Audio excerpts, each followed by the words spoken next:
Ladies and gentlemen, are you ready for your next comic of the evening?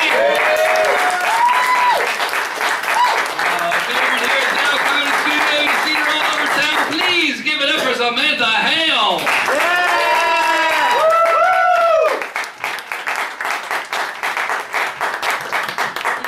Fuck, you call this amazing, now we can't leave. Fuck.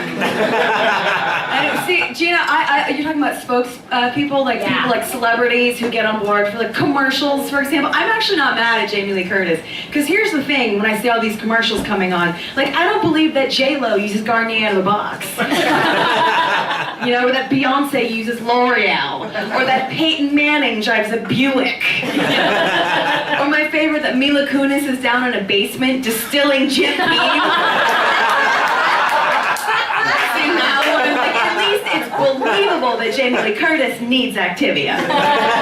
You know what I mean? I'm not mad at her for that. But I think there's a lot of casting that does not make any fucking sense, especially like in movies. You know, like have you noticed they've been playing all the Batman movies the last couple weeks on HBO? And I love it because I'm a huge Batman fan. I've seen every single movie. But the problem that I have, let's talk about The Dark Knight Rises for a second.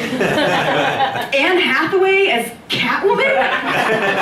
I'm sorry, but like the only thing that rose for me in The Dark Knight Rises was my appreciation for Michelle Pfeiffer. Because she was hands down the sexiest, the most badass Catwoman. And where my girls? Hey girls, you got yes, Catwoman. Right? Back me the fuck up. I said Beyonce, they lit up. I knew it. Michelle Pfeiffer, you cannot touch Michelle Pfeiffer. Here's the thing, in order to prepare to play Catwoman, she took weightlifting, strength training, yoga, like she practiced with that 12-foot bullwhip for a month to prepare to play Catwoman. And it just doesn't seem fair, because when Ben Affleck signed on to play Batman, he didn't even learn how to act.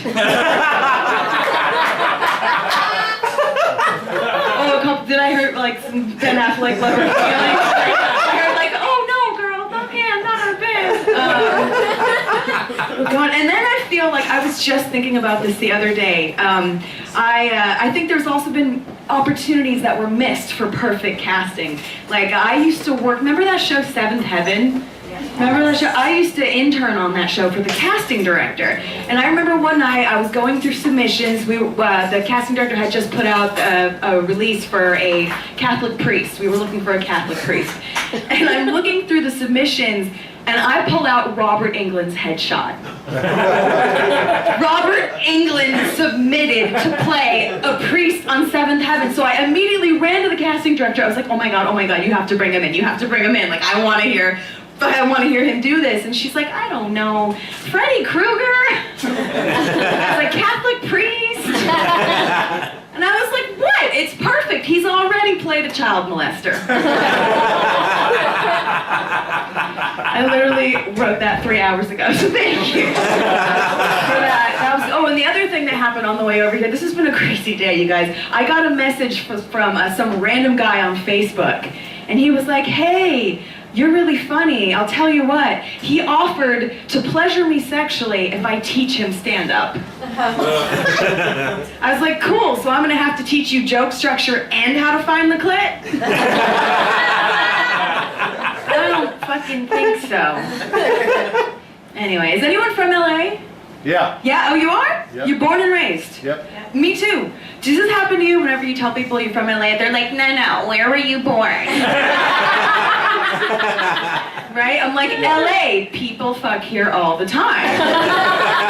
Like, what do you think they're gonna go home and do? Come on, I mean, you're all very attractive, by the way. So I was born and raised here. I've been here all of my life.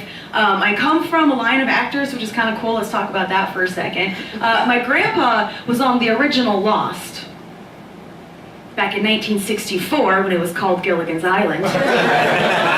He was the skipper, and whenever I tell people that, they're always like, oh my God, I see it. You look just like him.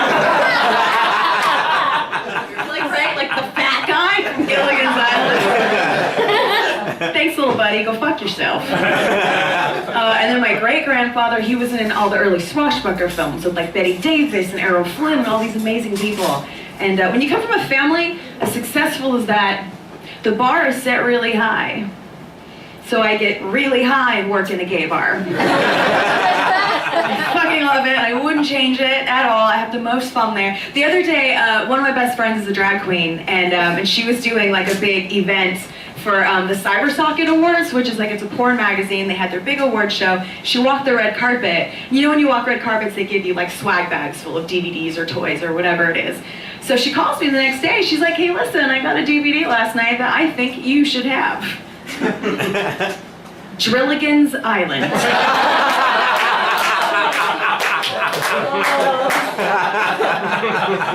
Yeah, Ginger and Marianne, nowhere to be found. Nowhere on that island, but yeah. Oh my God, has anyone waited tables in here? Yeah, oh, you sounded way too happy about that. Like, you were not waiting tables or I waited tables. It's a nightmare. I feel like everyone should do it though, to just, you know, because we all have, because it's so terrible. I knew that I had to quit. The day at my last restaurant, I was there for 5 years. This woman came in one day and she wants to sit on the patio as the sun is setting. And she's like, excuse me, like the sun's in my face? I'm like, okay, would you like to go inside? She's like, no, I'm enjoying the nature. I said, I didn't know the CVS parking lot was nature. But okay, so she stops me a couple minutes later. She's like, excuse me, the sun, it moved.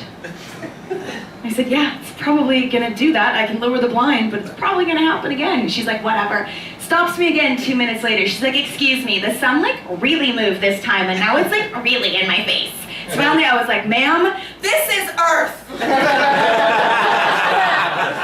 do you want me to do about it? And then she says, my favorite part, where she says, question. I like soup. I'm like, well, that's a fucking statement, you asshole. And then she says to her friend, she was like, Ashley, I overheard her conversation. She's like, Ashley, you know what, like, I've been thinking about it, and I think I would be such a good mom. I literally want 18 children. I was like, it's literally a vagina, not a clown car. Fucking stop it. Anyway, I was so irritated that day, I literally went into the bathroom, locked myself in the bathroom, and masturbated. It was at a TGI Friday, so technically that was part of our steps of service. But anyway, yeah, I was like, I have to get the fuck out of here. But thank God, like, I've been traveling more, I've been doing more shows, which I'm so grateful for. And I finally got smart.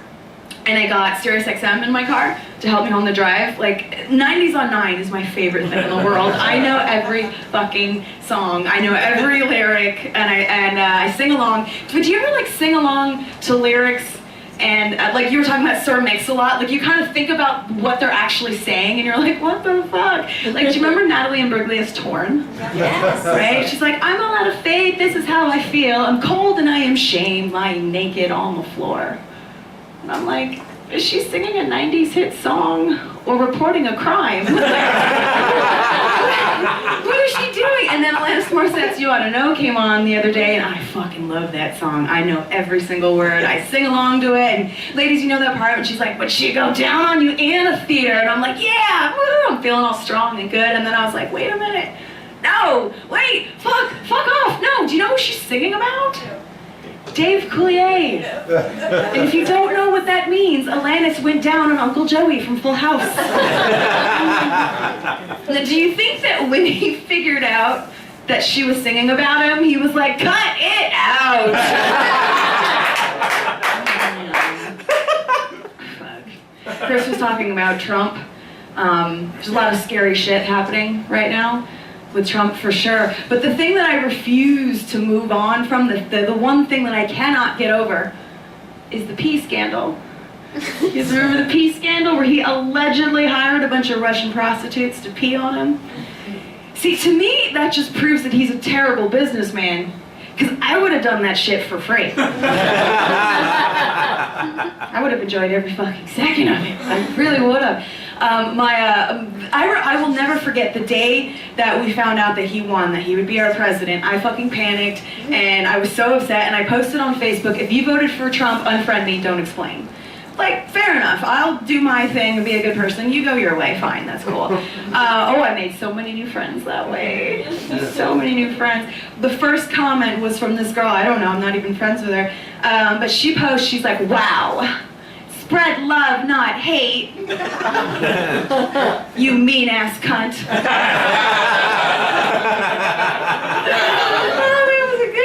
And then another girl posted this older woman. She was like, "Yeah, finally, no more terrorists in our country, ARE country. No more email scandals, SCANDALES." I was like, I don't even know. Is that a scared candle? Like, I don't know. And then another guy was like, just started going like apeshit on Hillary. He's like, no, I don't want any horrible woman in the office, blah, blah, blah, blah, blah. And I look at his picture, and his full name was Larry Metallica Becker. Larry's profile picture was him and a stripper with the devil horns. I'm like, well, you paid for that, cool. And I said, hey, Larry, why don't you go ahead and put on Enter Sandman and call it a night? And he responds, he's like, you know what? I actually didn't care for that album. The fuck are you anyway? My uncle is a born-again Christian, super religious, super right-wing conservative Republican, and he just had a stroke not too long ago. And despite all that, I mean, I'm glad he's okay, just despite the Republican thing, but he was very out of it during, his stroke was right before Trump took office. So he was very out of it, didn't really kind of know what was going on. He hasn't been watching the news because he's been in and out of surgery. But I talked to my mom the other day, and he's feeling better, and she said, yeah, he's feeling better, so now he's starting to get caught up, and apparently he just watched Trump's address to Congress. He just watched that speech. And apparently he said, you know, wow, that's a president I could really get behind. That man's got some great ideas. And I said, Mom, like, how can you be okay with your own brother saying that? She's like, well, honey, he is brain damaged. I was like, my fucking mom for the win. That's amazing. That's so amazing to me. Yeah, and then the other thing that I can't get behind, though, is all these celebrities coming out and telling us that we need to support Trump. Like, fuck you, Gwyneth Paltrow. No, I don't. You know, like, she came out and said that she thinks it's going to be a fun and exciting 4 years. Proving that the only movie we actually enjoyed Gwyneth Paltrow in was Seven. Right? Like, she's such an idiot, man. Anyone who puts out a cookbook full of pictures of herself is an asshole. You know, like, even, like, the dude from Coldplay left her. Come on. I mean, you know what I mean? I guess it's not that bad. I mean, she could be Avril Lavigne. You know, the guy from Nickelback left her. I don't know if that's any worse. But yeah, and then she's got this website, Goop. Have you guys ever heard of Goop? Oh, you have? He's like, oh shit. I know. Have you read the shit that she posts? And it's kind of ridiculous. Like a lot. Yeah, right. Yeah. It's like if you're getting older, just head on over to Paris and get a wrinkle cream. And if you can't afford it, just send a friend. Like, fuck you, girl. She's horrifying. The latest thing, I don't know if you read this one, but a couple weeks ago she posted about jade eggs. You say, oh, you guys saw that? You got way excited about that. I was like, yeah. Like, your porn stash just curled. Like, I love that. Yeah, so Gwyneth thinks that, so a jade egg is a polished stone. And Gwyneth thinks that we ladies should put it up inside of our vaginas and leave it overnight to increase our sex drive. And I'm like, look. If I'm gonna put a rock in my pussy, it's gonna be a professional wrestler.